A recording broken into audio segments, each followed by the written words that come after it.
Bonsoir à tous, bienvenue si vous nous rejoignez dans cette nouvelle édition. Voici les titres de ce 20h. Près de 500 plans mis en terre par les femmes de l'Union progressiste dans la commune d'Avrancourt. Ces femmes engagées dans des actions de développement œuvrent pour la restauration du couvert végétatif à suivre dans cette édition. Le séminaire international sur la recherche en éducation se tient à Cotonou. Plusieurs acteurs de l'éducation des pays francophones échangent sur les défis du secteur. On en parle dans ce journal.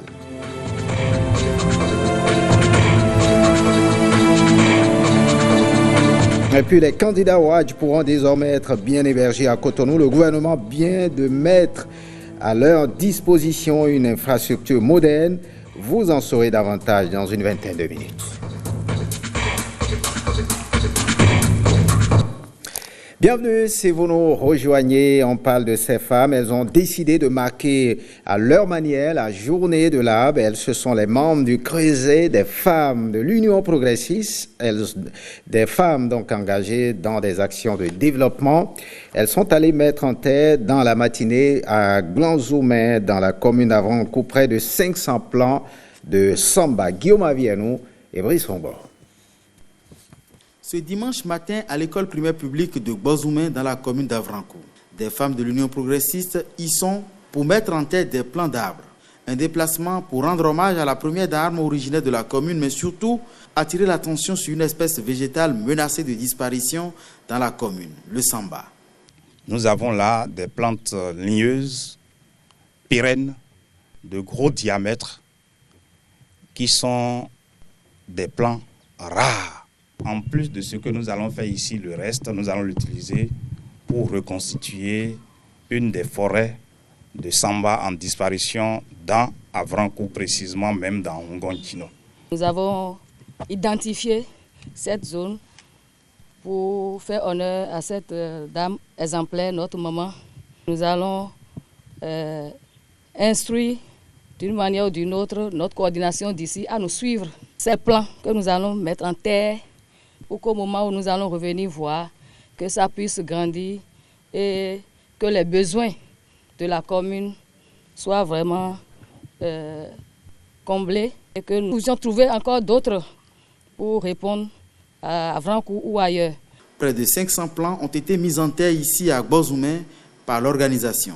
Une organisation, l'Union progressiste, venue en tête des dernières législatives qui s'engage pour le développement intégral du pays. Nous voulons allier politique et développement, et le développement à tous les niveaux. Le développement qui intègre l'homme dans toute sa plénitude. Et intégrer l'homme dans toute sa plénitude, c'est s'occuper surtout de l'environnement, donner vie à l'environnement pour permettre à l'être humain de vivre de façon décente donc, dans son environnement. Que les femmes au sein de l'Union progressiste, au sein de ce parti politique, les femmes sont mobilisées, elles sont conscientes de leurs devoirs, du rôle qu'elles peuvent jouer dans le parti politique, dans notre parti, aux côtés de nos hommes, et qu'elles prennent part aux actions. Et je pense que c'est la première fois que vous nous voyez comme ça, et ce ne sera pas la dernière fois. À Avrancourt en général et à Glanzoumen en particulier, on semble avoir déjà pris le rendez-vous avec les membres du Creuset des femmes de l'Union progressiste. Voyons à présent ces jeunes qui ont été sensibilisés ce samedi à Dassazoumen à la promotion de la paix et à la recherche d'un emploi durable. C'est à l'occasion d'une rencontre d'échange. Gilles Danso nous en dit plus. Ils sont réunis ici, les jeunes qui s'engagent à œuvrer à divers niveaux pour le développement du Bénin, à la faveur d'un programme conçu par les ambassadeurs du PAG en partenariat avec un consortium d'ONG, tout ceci placé sous le parrainage de Kehinde Olin Akona. Tous les messages concourent vers l'autonomisation des jeunes et la paix durable. Il n'y a pas de développement dans la violence. Le Bénin est un pays de paix et grâce à vous, nous allons maintenir cette paix. Accordons-nous la tolérance, acceptons-nous les uns et les autres. Lorsque ces conditions seront réunies, nous irons à l'auto-emploi. Et je vais vous dire, c'est le gage du succès. Nous comptons d'ores et déjà sur notre parrain, Maître Kehinde Akona, sur les financements de ces différents projets Et nous comptons aussi, et nous pouvons vous annoncer d'ores et déjà la générosité du chef de l'État, le président Patrice Talon, pour des financements massifs et grandioses de la jeunesse. Former tous les jeunes du Bénin, de l'Est à l'Ouest, du Sud au Nord, à l'auto-emploi. À l'auto-emploi. C'est le seul gage qui permettra à chacun et à tous de s'autoriser au niveau de l'indépendance. Permettre aux jeunes d'apporter leur pierre à la construction d'une nation paisible et prospère, c'est tout le sens à donner à cette initiative. Le gouvernement du président Patrice Talon est conscient de la situation.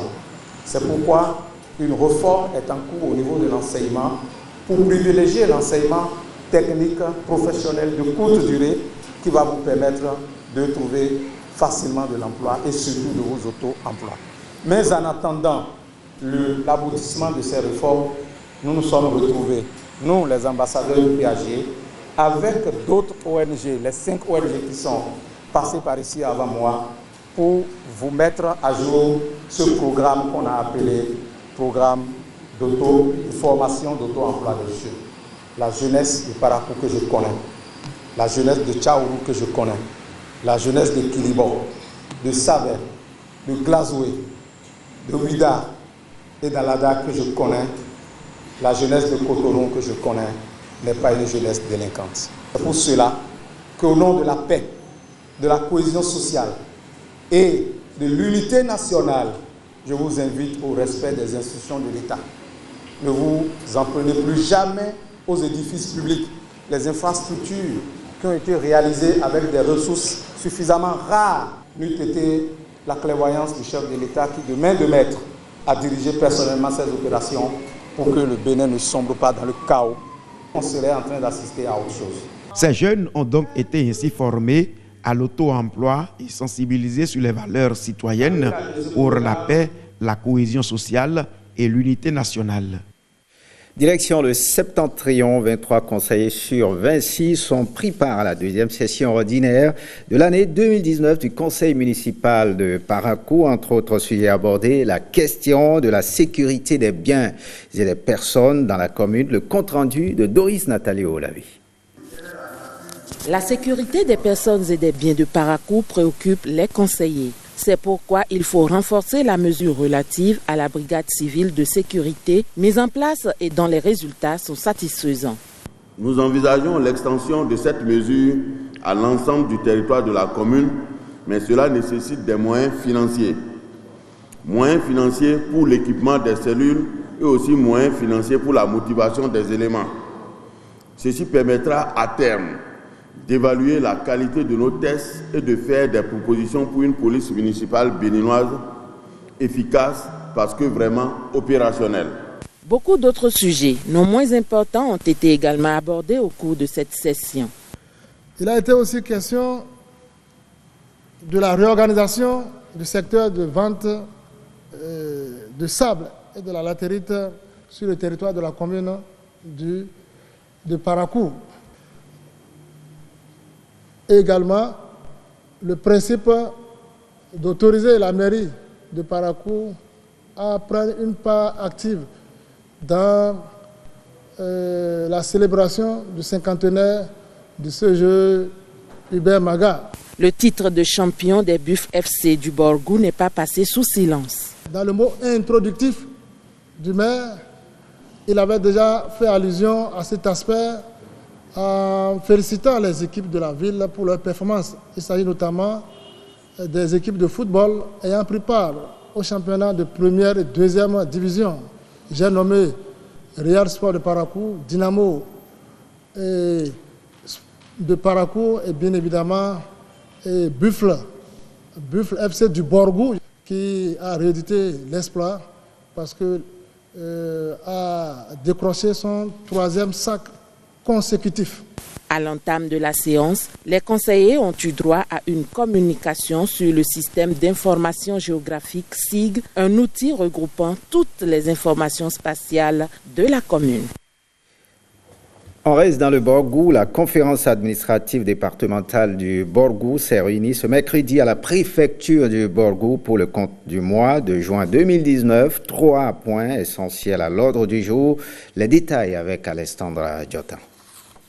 Les indicateurs sont au rouge dans le département du Borgou en ce qui concerne la protection de l'enfance et l'UNICEF n'entend pas rester inactif. Le chef bureau départemental de l'institution est allé présenter à la CAD le contenu du programme pays de l'UNICEF pour la période 2019-2023. Le nouveau programme a été bâti sur la base de plusieurs études qui ont été faites, notamment une analyse de la situation des enfants dans le domaine de la santé, dans le domaine de l'éducation, dans le domaine de la protection des enfants, qui montrent un certain nombre d'indicateurs qui ne sont pas toujours reluisants. Par exemple, dans le domaine de la santé, la mortalité des moins de 5 ans est encore élevée, et notamment la mortalité des moins d'1 mois.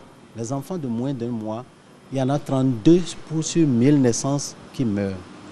La malnutrition chronique, c'est-à-dire le retard de croissance des enfants, qui est une maladie lente, mais qui ne favorise pas le développement, surtout de l'intelligence de l'enfant. 40 enfants sur 100 dans la Liborie et environ 36% des enfants du Borgou souffrent de cette malnutrition chronique. Ce ne sont pas des chiffres qui sont intéressants. Dans le domaine de l'éducation, nous savons qu'il y a des problèmes de qualité. Bertin Davidé compte sur le leadership du préfet auprès des différents directeurs départementaux de l'enseignement, des affaires sociales et de la santé pour des actions aux fins de renverser la tendance. Le directeur des archives nationales est le deuxième communicateur. Nous avons présenté à ces membres-là les méthodes pour planifier les activités liées à la gestion, à la prise en charge et à la conservation des documents d'archives. La troisième communication, quant à elle, a porté sur des questions d'ordre juridique. Le procureur du tribunal de première instance de Parakou n'a pas fait de déclaration à sa sortie de la rencontre. Le préfet Djibril Mamansissé faisant le point au thème des échanges. Il y a lieu pour les semaines à venir que nous puissions renforcer des actions dans ce cadre-là pour aller véritablement en croisade contre ces fléaux qui entravent l'épanouissement de l'enfant dans le Borgou. En ce qui concerne la dernière communication, elle a porté sur la réaction de la loi face aux dérives des réseaux sociaux. Le législateur a pensé à mettre en place un dispositif à travers le code du numérique. Rendez-vous est pris pour la prochaine session de la CAD dans le département du Borgou. Lancement des travaux préparatoires des audiences foraines relatives au processus d'actualisation des listes de coopérateurs pour les coproductives d'aménagement rural d'Agamay, d'Agnito, de Rouen et de Goudo. La cérémonie a eu lieu dans la commune de Lokossa. Martial Guiteodo, Michael Noati pour le compte-rendu. Les préfets du Mono et du Koufo échangent avec les coopérateurs de Rouen, Goudo, Agnito et d'Agamay. Ces deux responsables départementaux sensibilisent les populations à l'importance que revêt l'actualisation des registres des coopératives d'aménagement rural. Faire renaître les coopératives d'aménagement rural pour accroître la production du palmier à huile. C'est une étape importante qu'il faut vraiment lancer, qu'il faut, essayer d'expliquer aux parents que vous êtes.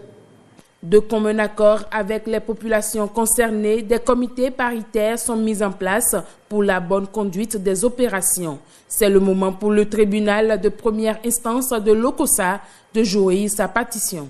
Il est question que les représentants des familles indiqués par chaque famille puissent être validés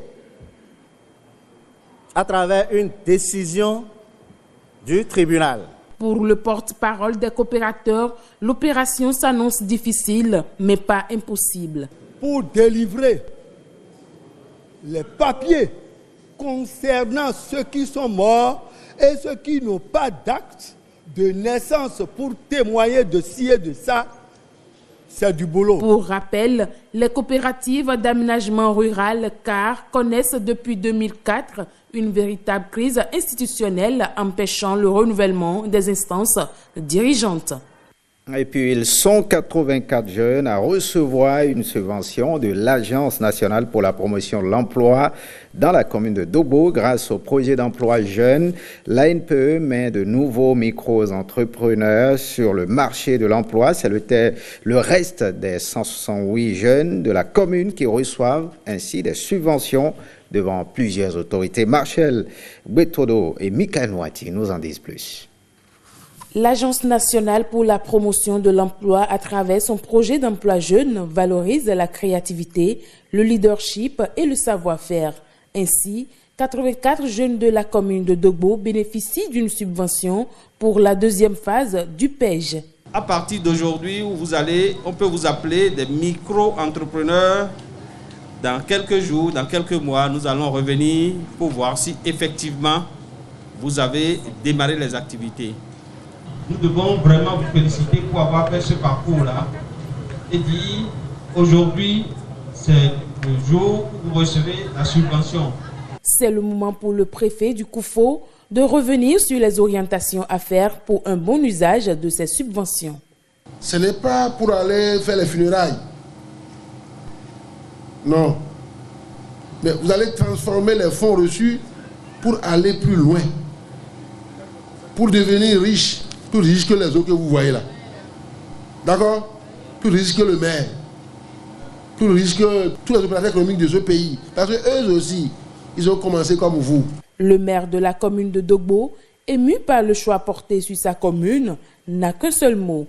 Nous ne savions pas comment le choix a porté sur Dobo, mais ceux qui l'ont fait, au nom des populations de Dobo, je leur dis merci. Sur un effectif total de 17 000 jeunes au plan national, la commune de Dobo s'en sort avec 168 jeunes désormais micro-entrepreneurs. Cotonou, capitale de l'éducation des pays francophones d'Afrique et du monde. En effet, il se tient le 2e séminaire international sur la recherche en éducation. En marge de ce sommet, la journée nationale de la recherche en éducation se déroule également à Cotonou. Blaise Adampo nous en parle. Face à face, dans cette salle, les acteurs du monde éducatif des pays francophones d'Afrique et du monde. Il va être question pour eux de consacrer leur journée aux modalités d'appui à la recherche en éducation. La journée nationale de la recherche en éducation qui s'ouvre ce jour a pour vocation de documenter et d'éclairer les politiques éducatives au Bénin. Que les discussions et les accords qui résulteront de ces quelques jours d'échanges à venir permettent l'application effective des résultats des recherches fondamentales et participatives dans des situations de classe au profit des apprenants des écoles primaires et secondaires de toute l'Afrique francophone. Cette rencontre est initiée dans le cadre du programme Apprendre, entendez, appui à la professionnalisation des pratiques enseignantes et au développement des ressources. Le programme Apprendre, mis en œuvre par l'Agence universitaire de la francophonie, avec l'appui de l'Agence française de développement, tente de répondre à certains défis auxquels les systèmes éducatifs, particulièrement en Afrique subsaharienne, sont confrontés. Pour le Bénin, le développement de la recherche en éducation devient un impératif. En clair, cette journée nationale vient à point nommé. À terme, les conclusions pourront aider à mener des réflexions, notamment en ce qui concerne l'amélioration de la qualité des prestations professionnelles des enseignants, ce qui est en parfaite harmonie avec le programme d'action du gouvernement du Bénin qui place l'éducation en bonne position parmi les facteurs de développement de notre pays. Le programme Apprendre a pour objectif de permettre aux enseignants de répondre aux difficultés d'apprentissage de leurs élèves. Il va également permettre de mettre en place des stratégies d'accompagnement et de suivi pour la professionnalisation des enseignants du primaire et du secondaire. Les candidats au Hadj pourront désormais être bien hébergés à Cotonou. Le gouvernement béninois vient de mettre à leur disposition une infrastructure moderne. Le joyau a coûté la somme de 500 millions de francs CFA. William Tchoki. Ici, une machine pour plâtrer les pavés après leur pause. Ailleurs, on fait les branchements pour ces lampadaires à plaques photovoltaïques. C'est un site en plein chantier. C'est la place Idi d'Akpakpa PK6. Elle fait peau neuve pour servir aussi d'abri aux pèlerins avant le départ pour la Terre Sainte. Le gouvernement a bien voulu hisser ici des hébergements pour les pèlerins. Les pèlerins qui vont prochainement pour le Hadj. Parce qu'il y a à voir les conditions d'habitabilité, les conditions dans lesquelles vivent les pèlerins venant de l'intérieur et qui n'ont nulle part à Cotonou. Ce n'était pas très jojo. Donc quelque part, le gouvernement a été sensible à cela et a voulu naturellement faire un geste en direction de cette communauté. En plus du volet assainissement et pavage, le site bénéficie des dortoirs pour les candidats au Hadj. Vous voyez, il est déjà achevé. Et en face, vous avez le bloc de toilettes pour les hommes également. De l'autre côté, vous allez voir, le second compartiment, c'est pour les femmes. De vastes salles bien équipées pouvant accueillir plusieurs centaines de pèlerins. Le dortoir homme fait 200 et puis le dortoir femme fait 120. Ça fait 320 personnes. En dehors du nombre de places qu'il a dit au niveau des salles, il est prévu également qu'il y aura un traitement des arbres et les gens pourront rester également sur les pavés qui sont posés. Donc on peut estimer autour de 1000 le nombre de pèlerins. Je peux vous dire qu'aujourd'hui, à la date où je vous parle, nous sommes au moins à 98% d'exécution. Au niveau bâtiment, il ne reste plus rien. C'est 100%. La petite mosquée dans cet angle de la maison laisse place à une cour aménagée avec des pistes pour les piétons et pour les voitures, un espace plus moderne et bien vert, de quoi assurer un hébergement plus décent. De la joie et des promesses d'en finir avec la défécation à l'air libre. Jeudi à Diguisson, 36 villages de Gogounou ont construit sur fonds propres 360 latrines. Elvestas, le partenaire, veut assainir toutes les autres localités de la commune. Sani Mouni Seydou. Ce drapeau symbolise la fin de la défécation à l'air libre à Diguisson et dans 35 autres villages de Gogounou. Les populations ont détruit les zones de défécation qui entouraient leurs habitations. Elles ont construit ces latrines au nombre de 360, rien que pour 2019. Je demande à tous ceux qui n'ont pas pu être sélectionnés parmi ceux qui vont célébrer la certification de beaucoup travailler comme nous l'avons fait. Plusieurs évaluations ont parcouru ces localités, mais nous nous sommes rendus compte que les populations n'ont pas relâché. C'est pourquoi nous tenons à remercier les acteurs au niveau local, notamment les comités locaux d'assainissement, qui n'ont pas relâché du premier jour au dernier jour. Le projet Cali-Eau de Helvetas les appuie et espère plus pour atteindre l'assainissement total piloté par les communautés villageoises. Nous avons couvert 18 villages administratifs. Ça veut dire qu'il nous reste encore 48 villages administratifs qui ne sont pas encore couverts. Ces communautés qui n'ont pas attendu la subvention ni de la commune, ni de Helvetas, ni d'autres partenaires pour pouvoir construire leur latrine. Fin de la défécation à l'air libre, oui, mais pour combien de temps? Sauvegarder cet acquis devient alors une priorité pour les autorités locales. J'ai envie de vous dire que c'est maintenant que le plus dur commence. Le maintien de ces localités à l'état FDAL. Et c'est pour cela que j'en appelle au renouvellement de l'engagement des autorités communales et locales et à la détermination des populations. Mon souhait est que d'ici quelques années, notre commune soit la première à mettre fin à la défécation à l'air libre au Bénin. Je veillerai personnellement à la prise en compte de cette action dans le prochain budget communal. Plus de 900 latrines construites en 2 ans. Gogounou Sasseni et Helvetas pensent mieux impliquer les femmes pour accélérer le processus. Le réseau mobile MTN, à travers ses nombreuses initiatives, vient encore d'impacter la jeunesse béninoise. Il a d'ailleurs organisé un jeu concours dénommé Meilleur plan d'affaires pour encourager et promouvoir l'entrepreneuriat au Bénin. La cérémonie de ce jeu concours a eu lieu vendredi dernier à Cotonou. Axel Dancy nous en parle. Des jours d'intenses travaux, un suivi à la loupe, des nuits blanches passées pour aboutir à ce résultat, celui d'être le numéro 1 du jeu concours, meilleur plan d'affaires de MTN Yellow Spotlight. Je voudrais donc proclamer ce soir que le gagnant du gros lot de financement des projets du 21 Days of Yellow Care est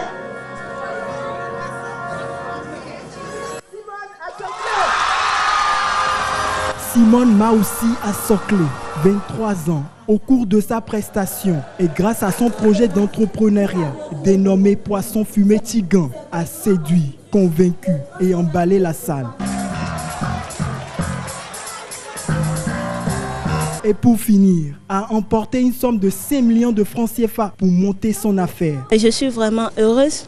Je suis heureuse tout d'abord d'avoir participé à ce concours et je remercie MTN de m'avoir donné l'opportunité de mettre enfin à la disposition de nos consommateurs un poisson fumé de qualité et prêt à saisonner. Tout comme elle, Basile Tossou et Herman Assevi ont été récompensés pour avoir aussi élaboré un plan d'affaires convaincant et accrocheur. Ils repartent respectivement avec la somme de 3 millions et de 2 millions de francs CFA. Le président du jury loue les efforts. Je dois remarquer que c'est tellement surprenant que le public soit également en adhésion totale avec le jury, tout simplement parce que c'est des projets merveilleux, réalistes. Et si vous regardez bien, les 3 projets ne sont pas forcément de même nature. Il y a 2 projets de transformation agricole, il y a un projet qui a une vocation sociale, de soins et de protection des malades, des patients, on va dire. Je suis très heureuse cet après-midi, heureuse d'avoir fait quelque chose qui puisse impacter réellement la jeunesse. Et c'était ça l'objectif au départ. Et je peux dire que nous avons atteint notre objectif et que le bilan est positif. Yellow Spotlight est une initiative du réseau mobile MTN Bénin qui accompagne la jeunesse dans son autonomisation en initiant de ces genres d'événements. Pour rappel, ce jeu concours a drainé 118 candidats, mais seulement 5 ont été sélectionnés pour prendre part à la phase finale. Faites cette édition spéciale du soir. Merci de l'avoir suivi. Retrouvez dans quelques heures votre émission 5 sur 7 avec toute l'équipe au complet. Bonne suite des programmes sur l'ORTB. Passe en vous.